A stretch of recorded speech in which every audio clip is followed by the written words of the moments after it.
It's my privilege to be here, and thank you very, very much for inviting me. Really, thank you. So you can introduce yourself and then tell me about October 7th. My name is Yarin Levin. I'm 24 years old, and it's kind of hard to introduce yourself because I kind of feel like there's the Yarin before the 7th, and there's the Yarin after the 7th. And Yarin before the 7th was somebody that was supposed to go, that started studying for something like the SATs here in Israel, psychometry.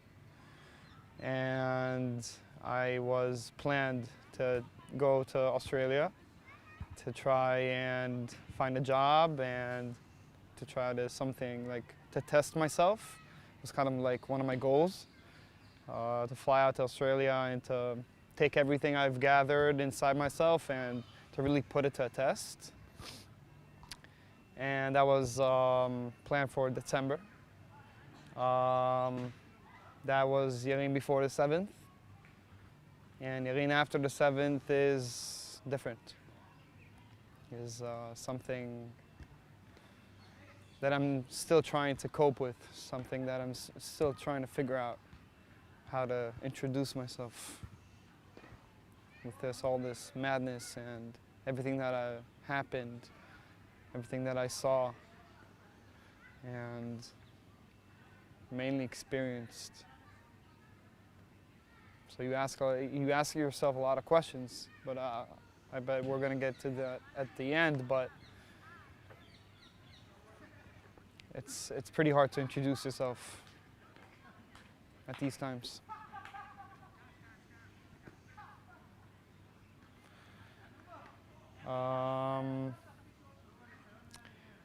Basically, I was born in Beersheba to two parents who were students at the University of Beersheba. And after a couple of years, we flew out to Russia because my dad had some kind of a security job. After that, we went to Madrid. After that, we came back here to Israel, and I lived in the States for a couple of years. I lived in the States for approximately 5 to 6 years. That was between the ages 7 to 14. That's where I got my English from. And then we came back here and we started living in Chavatzel Sharon, which is near Netanya. It's a small space, not that very big. I did a mechina, is something that it's a program for people who do something before the army, and I wanted to contribute and I wanted to learn about myself a little bit more. So I did it through the Jewish community, and which is a Kolami, Sochnut Yehudit. And after I finished that, I got drafted to search and rescue. I got released as an officer, a lieutenant, I think you call it, to soldiers, combat soldiers for everything. My specialty was to search and find and rescue under mass destructions. I did a little bit of Shomer Chomot, which was a really big deal for me, which was the most intense thing I did during my service. I did a lot of Judea and Samaria, which was also hard. And that's it. After I got released, I flew out to my big trip. that's all I got. אתה יכול לבוא, אתה יכול לבוא. מסכן, ממש יש לה בעיות קשב וריכוז.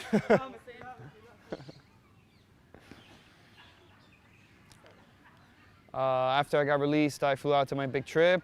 I did a lot of the east of Asia. Came back, started figuring out what I want to do with my life.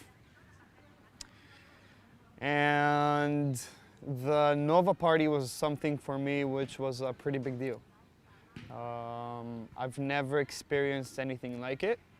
I'm actually not that big of a fan of the whole community of like the music and that type of music. But my best friend who was with me at the party as well, he told me it's something like you've never experienced before. It's like a whole different vibe. There's these people that, it's a kind of like an audience that you've never experienced before, which you have to. Even if you don't like the music, you just have to be there. And after a lot of convincing, I was like, okay, fine. Like, sure, I'll buy the ticket for 360 shekels, which is pretty expensive. And I was pretty excited because I was also in this like kind of situation in my life where I was studying a lot and I had, you know, big people worries. I started renting an apartment and I had a car and I was studying and I had a job and I just wanted to take a breather. And I was like, I don't think there's any better way to do that than to go to the Nova Festival.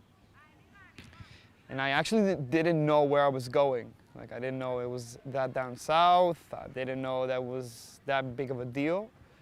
And when I got there, it was around 11:30. We got there 5 friends. Me, Sahar, which I'm going to be saying that pretty much a lot during the story, and 3 others, and who were also combat soldiers. We got there at around 11:30, started drinking. It was an amazing vibe outside. We couldn't drink inside, they couldn't let us. So we started drinking outside. And at that very moment, even at the start, you could feel that something is different. Like, it's not the same typical festival. It's not the same typical people that go to parties.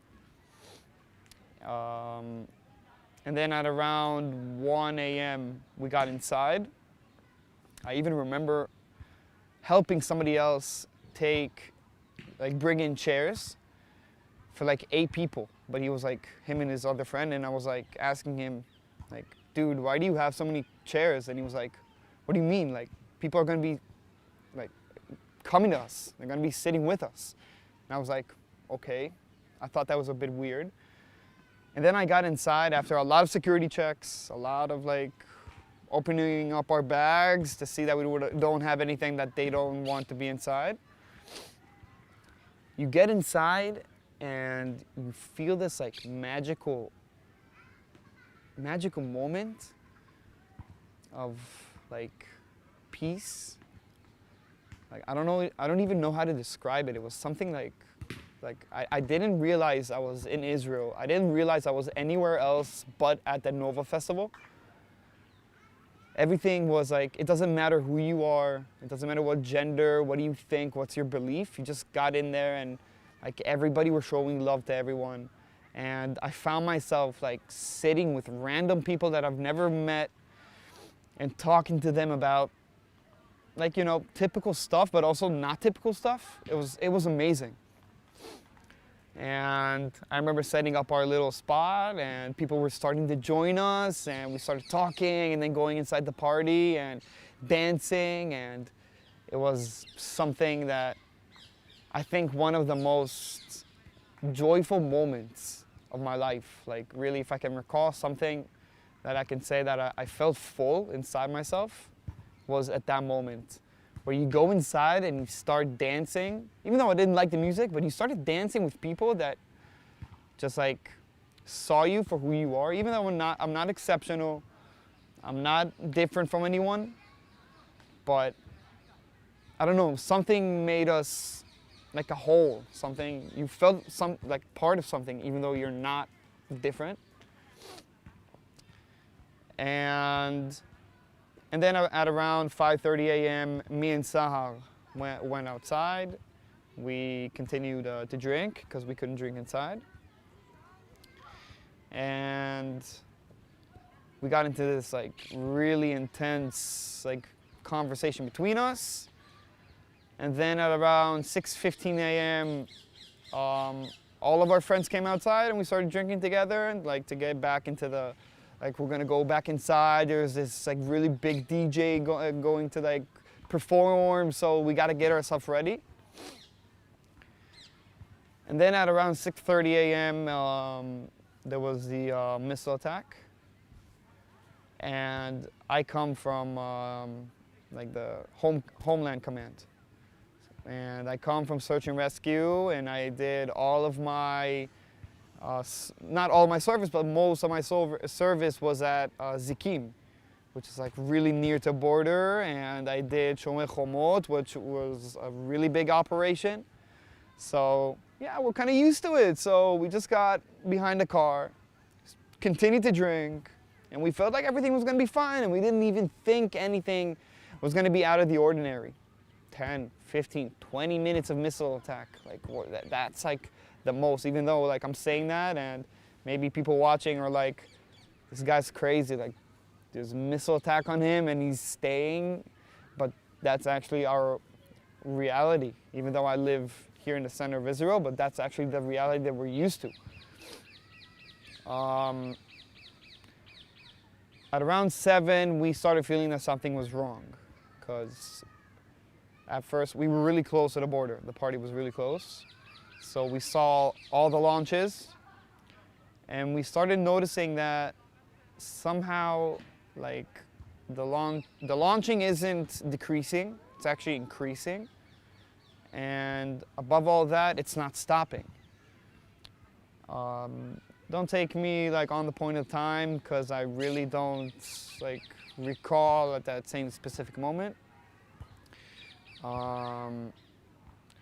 At one point, the police came and started to tell us to evacuate. So we gathered all our stuff and we started to actually try to drive out. And at that point, there was a lot of chaos, a lot of people like still panicking, because yeah, there's a missile attack, and it's like, you know, it's normal for people. It's like for a normal person to be freaked out by some missile attack, it's legitimate. And we got jammed. We got into like a car jam, and then that's all.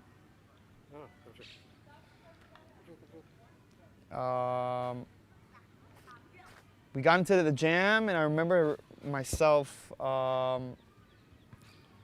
like looking over and getting out of the car, and then noticing two girls that we knew from the school that we didn't see them at the party, but they were at our school, and we didn't see them for years. And they were really freaked out, so I told myself, okay, I'm gonna be like at their car, I'm gonna be with them, I'm gonna like settle them down, and I'm gonna make sure that everything is okay. Also, there were also a group of girls that me and Sahar also met, that were at the party, and we met them outside at around 7:15, something like that. And we told them, listen, leave and try to get to the closest, like somewhere safe, migunit. And I remember stepping outside the vehicle and getting into the other girls' cars. And I'm trying to drive, and there wasn't music in the background. And then we just started hearing this little like boom sounds, just like out of nowhere. And something like connected inside my head of like I remember this from like army, like that sounded like shooting. So I stepped outside the car, and I went up to the 232 road, which is like now recalled as the Death Road. And I went up, and then somebody shouted, "Mechabel," and everybody started to freak out. There was a lot of confusion.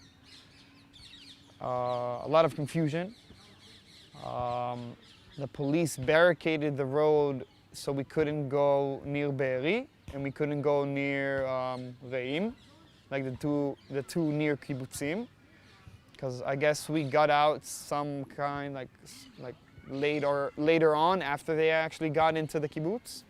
So we didn't know what was going on. There was no internet connection, only cellular, but really, really, really low.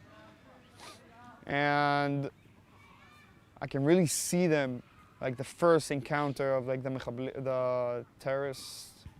You know what? I'm not even gonna call them terrorists. These like creatures fighting against the police that were there. And I guess that was like them getting lost. The two creatures got lost. The two mechablim, two terrorists got lost in some kind of like a gunfight on their way. So they found us.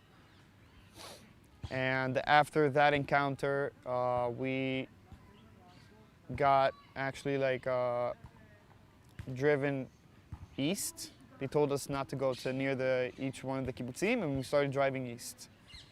We got the girls out of their car, and we gathered everybody inside in our vehicle, the vehicle that we were in, and we started driving, and we went over 232 road to east, and we drove around 100 meters, 200 meters, and then I see people in the distance starting to drive back.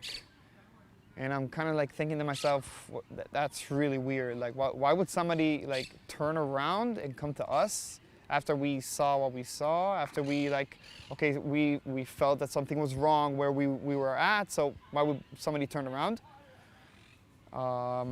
So I got out the car and I went to the first driver and I was like asking him, hey, like what's going on? Why are you driving towards us? And then he told us that they're getting butchered. And I'm like, where? Where are you getting butchered at? And he told me, at the party. And I was like, what party? And then he said, what do you mean what party? We're like at the party near Reim.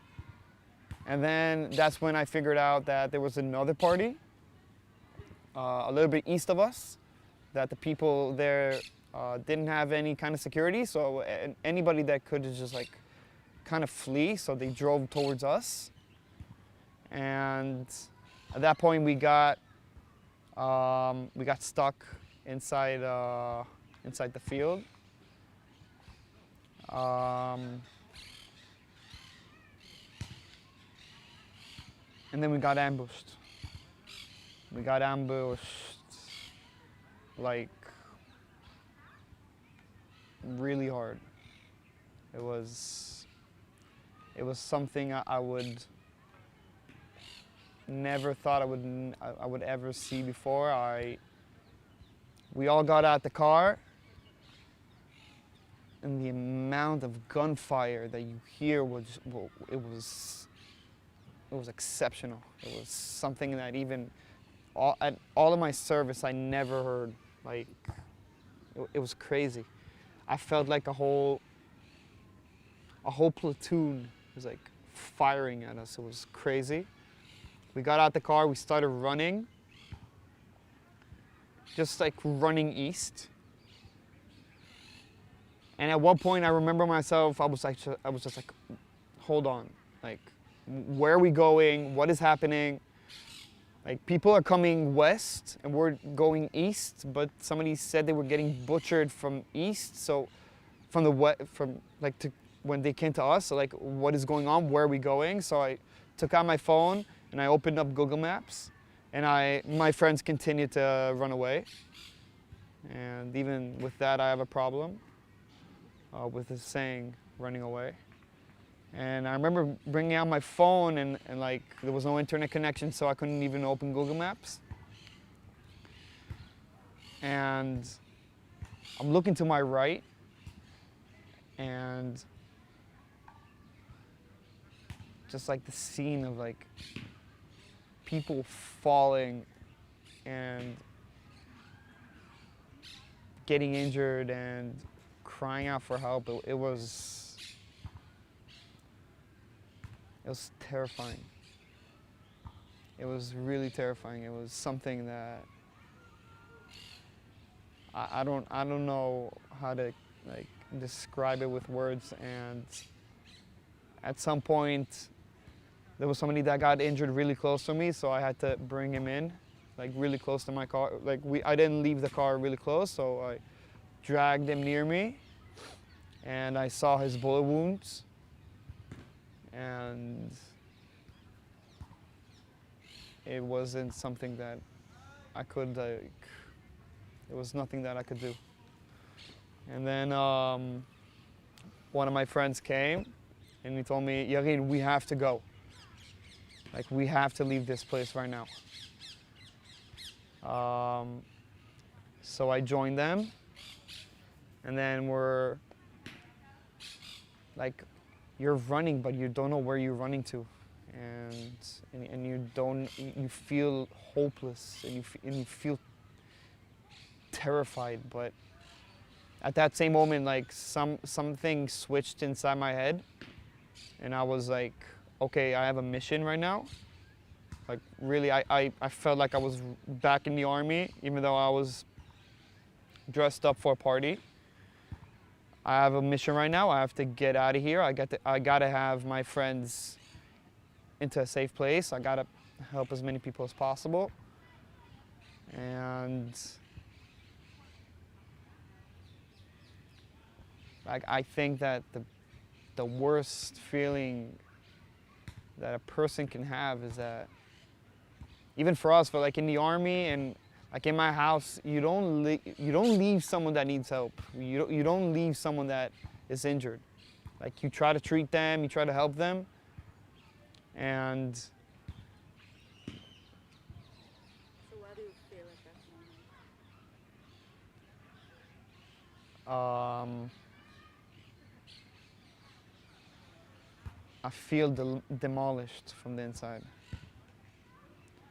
Like, I don't have a lot of self-empathy for myself, for what I did, and I think it's something that is I'm treating it, and I'm alive, but it doesn't help dealing with knowing that you left someone behind, even though you don't know him, but you left someone behind. So at that point, when my friend grabbed me, we started running, and we were ambushed from like every single direction, and the Iron Dome wasn't covering us because we were in open fields. So we saw people like falling and getting hit by the mortars and from the missile attacks. And at that same time, people were getting shot at, and we saw people getting kidnapped. And we're trying to hide, but then we're running.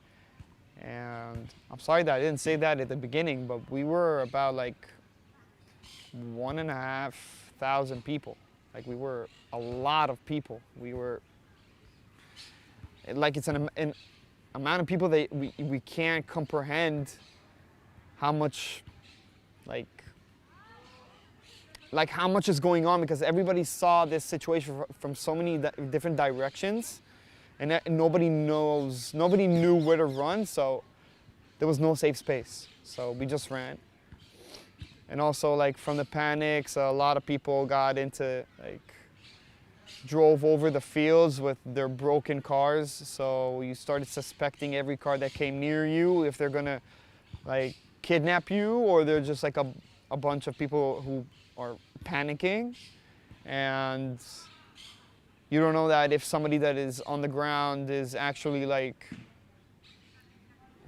dead or injured or just like fainted, or you don't know anything. I remember myself running, and somebody hid inside the field in this like little lump, and I remember him looking into my eyes and crying. Somebody like a lot older than me, and asking me like, "What do we do now? Like, where do we go?" And all I could say is just like, "Follow me, just like come with me." And we ran about 5 kilometers after we lost them. And we got to a point where everything was a little bit cooler. We walked by the other party, and we saw like hundreds of people like laying on the ground, like nothing, like soulless bodies, just like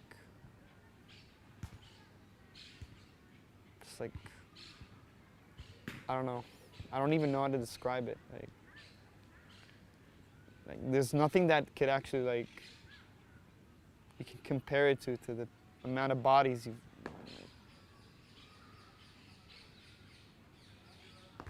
And then we started walking, and we didn't know where. We really didn't know where we were going. There was no army. There was no police. Only one of them, like one policeman who was completely confused. And I think that we were around like 700 people that started the walk. And I remember myself just like shutting down. At that point, when we started walking, and we didn't hear any gunfire, we didn't hear anything like going on, only like the Iron Dome and helicopters and the tanks shooting and the artillery. At that point, I just shut down. I was just walking, and I didn't care about anything. I didn't have any feelings. I couldn't even like start to comprehend what happened. And after 20 kilometers of walking, almost like dehydrated and like walking out like I was like out of the Sahara Desert, getting to Patish, which is a kibbutz. And that's where they started moving us into the middle of the kibbutz. And me and Sahar, we were really like on the mission of, okay, we have to get out of here, we have to get back home. And something that I forgot to tell, but I was getting a lot of phone calls, and I got a lot of text messages during the walk. And I remember talking to my brother, and he's crying on the phone, and I'm like, and he's hearing the gunfire, like when I'm talking to him. And I'm like, no, I'm okay, I'm good. Like, and my mom could not talk to me, because at that point something just like got into the news that something happened at the party. And I really like remember the moment where I'm talking to him, I'm like taking cover, and there's like gunfire over my head, and I'm just like talking to him on the phone, and he's like, Yarin, are you okay? Yeah, I'm good. I'm fine. And like I'm inside, I'm terrified. That's my question. Yeah, I'm terrified. Like, really terrified. So why Why lie? take care of them, your family? I think it was mostly because I didn't want them to worry.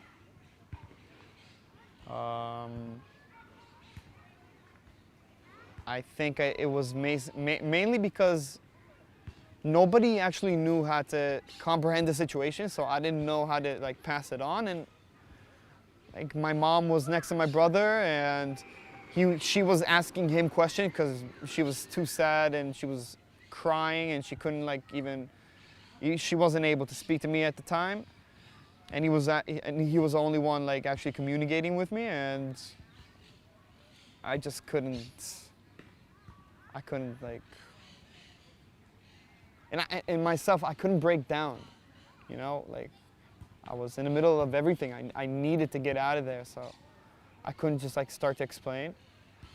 There was one phone call that actually saved our lives at one point. It was actually, it's kind of funny, it's from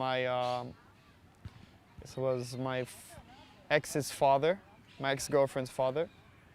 He called me because he's a high-rank police officer in Lachish, which is like the area of the police. And he was like speaking to me, and he's like, Yarin, are you okay? And I'm like, no, we need help. Like, there's people getting butchered here. We need help. Like, come help us. And he's like, okay, all right, I'm gonna get back to you. And I remember like talking to him and like speaking to him during our walk and trying to understand what is happening. And he's like telling me, listen, like 21 kibbutzim just got like Hamas in them. And there's a gunfight everywhere. And I'm sorry to say, but you're our least priority right now. So I wish you good luck. And I actually don't blame him, because you know, you hear now about all the stories, and I see the people here from Kfar Aza, and like I could understand like the situation. I wasn't mad even then. I wasn't even mad at him at the time. I was okay with it, because we actually got to talk, and our first encounter was like, it was very emotional. And I hugged him and we started crying together, because I loved him. Like, he was a big figure for me. And he saw me and he was like, I'm so sorry. And I told him, you have nothing to be sorry about. He fought in Sderot. A lot of his friends got killed. And I couldn't blame him, you know? So everything was like chaos. We got to Petish, and then at that point we were going house to house, and they were actually very very generous, and offered us a lot of water and supplies and like clothing. And they saw us like totally dead inside. They saw us like walking like zombies. And I remember getting inside one of the houses was Sahar, and we were charging our phones, and like they were asking us questions and we just couldn't answer. There was like nothing we could say. We were totally dead inside. Like we were shocked by everything. And we started charging our phones, and then at one point we got outside, and Sar is like turning around and he's saying, Yarin, and I'm in a panic attack. And started crying. And I hugged him and I told him, me too. But we're gonna get out of this and we're gonna be fine. Got back to our friends, and we told them that we're going to be leaving. If they want, they can join us. We're going to do everything possible for us to leave. In some kind of way, I don't really know how, but 2 vehicles came inside Petish, and one of them was going back to where I live, like somehow, like 150 kilometers away. I don't even know how. What's the possibility of them actually going back to where I live? So we got on some kind of like we got with them, and we drove back. And I remember that whole ride back, just like silence, just like nothing could explain the mass destruction and the cruelty and the feeling of like the fear for life, but the true fear for life and the true meaning of running for your life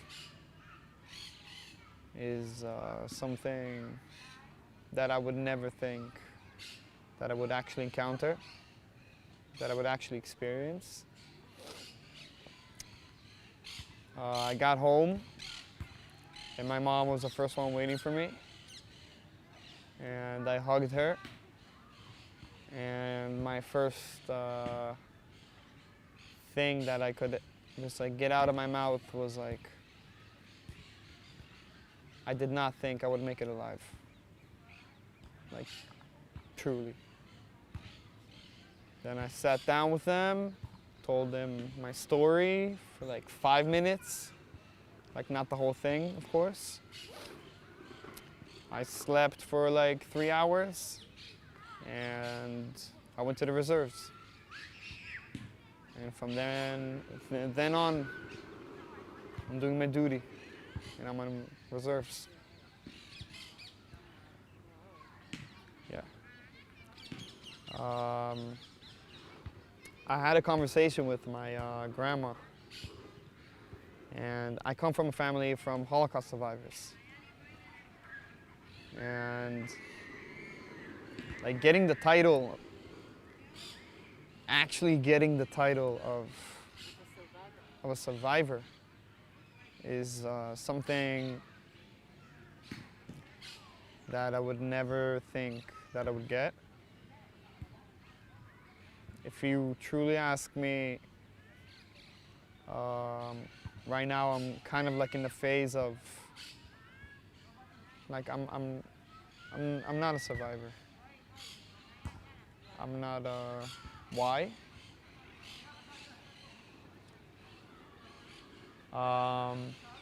Maybe after the war I'll be a survivor.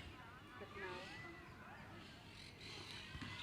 Now it makes me weak, in my point of view.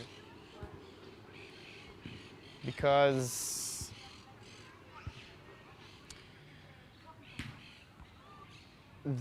a lot of people take it to a lot of ways. And a lot of people comprehend the situation in their own way. And I'm seeing special treatments, and I'm seeing everybody, like I'm seeing like a good group of people that take care of me, and like psychologists and everything.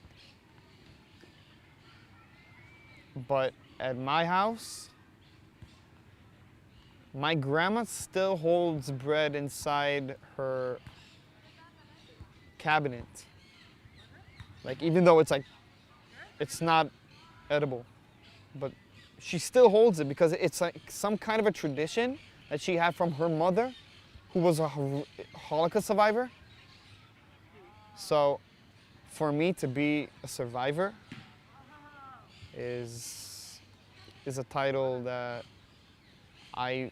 inside myself, I need to actually comprehend. And I need to actually acknowledge. And I don't want to acknowledge it right now. And then you tell the story to the people around you, and you get titled as maybe a hero, maybe like I feel so sorry for you, and I pity for you, and you're probably feeling really bad, or like it's either like you're really strong or you're really weak. And like right now, I just want to be like everyone else, but I know deep inside that I can't anymore. maybe someday. Maybe, but probably not. And you had the time to process all that? I had the time to process, but I kind of feel like it's kind of selfish of me because I have a bigger duty right now. I have the duty of serving my country. And we need to destroy the creatures that did that to us. So, I'm kind of putting myself aside right now. I'll deal with myself later. And that's what I'm telling my mom, and that's what I'm telling my, who was my ex-girlfriend, now we got back together. And That's what I'm telling my psychologist. I'll take care of myself, but But you need to do it I know, immediately, I know, I think, because of the trauma. I know. But it's selfish. For me, you know, it's everybody takes it their own way, and I'm not judging anyone else, but את יכולה לשאול אותי גם שאלות בעברית דרך אגב. אני גם... יש לי שאלות קשות, אבל זה נראה לי מיותר. אני רק רוצה להבהיר שזה... אני יכול לענות לך באנגלית. לא, אני יודעת, אבל זה לא קשור לאנגלית או לעברית. פשוט מרגיש לי מיותר.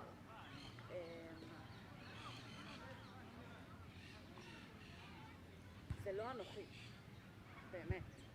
אנחנו נדבר על זה אחרי זה, אבל... I'll tell you why I think it's selfish. אוקיי. I've heard a lot of stories, you know, like everything that's going on. I separated myself from the news from day one.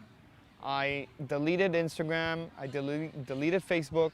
All I did was I kept the application for home front command in order to be, you know, if something happens, if there's like missiles on me wherever I'm at, so I will know.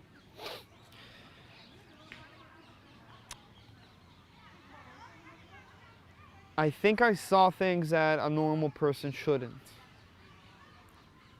And I think I saw things that a normal 24-year-old that went out for a peace party and got out a survivor shouldn't. That's And, so true. and I think it's a process that takes a long time. Especially for me, I'm pretty emotional as well. And if I start getting into this kind of like emotional thoughts, and I'm judging myself every single day.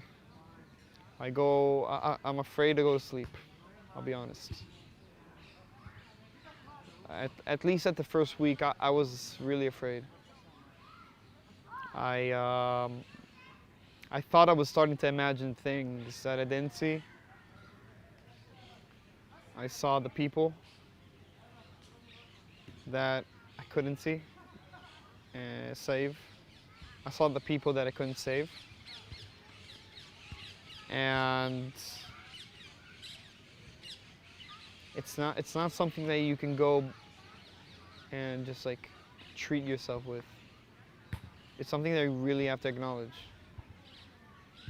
And it's a process. And I'm not ready for that process yet. And I'm not going to reserves from inside of myself feeling chaotic or angry or revenge or anything else, but I'm going to the reserves because I see that my nation is actually fighting for its existence. Really, like truly. I never thought I would even say that sentence in my life, that we're actually fighting for our existence. So if I start treating myself, I'm selfish. I have a bigger mission. I'll treat myself. I will. Do you have a message for everyone who's watching? Yes, I do.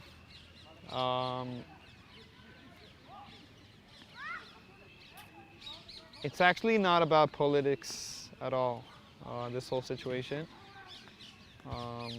It's actually about us surviving. And I think a lot of people don't actually understand the meaning of survival until you actually meet it face to face. And I think that everybody in the Gaza Strip, all they want to do is live. And the Hamas do not represent the Palestinians. And the Palestinians in Gaza do not represent the Palestinian as a whole. And I can truly say that during my service in Judea and Samaria, I had Palestinian friends, and we were not hitting them, and the image you're getting is wrong.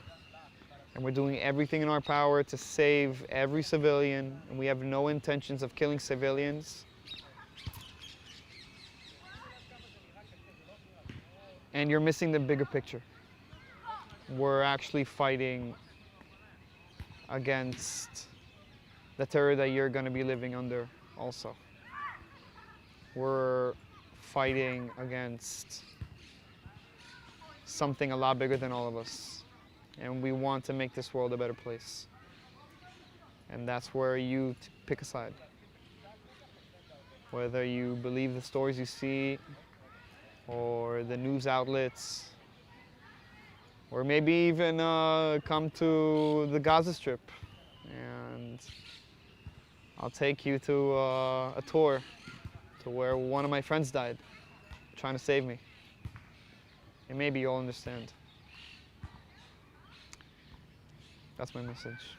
Thank you so much. Thank you. תודה רבה באמת.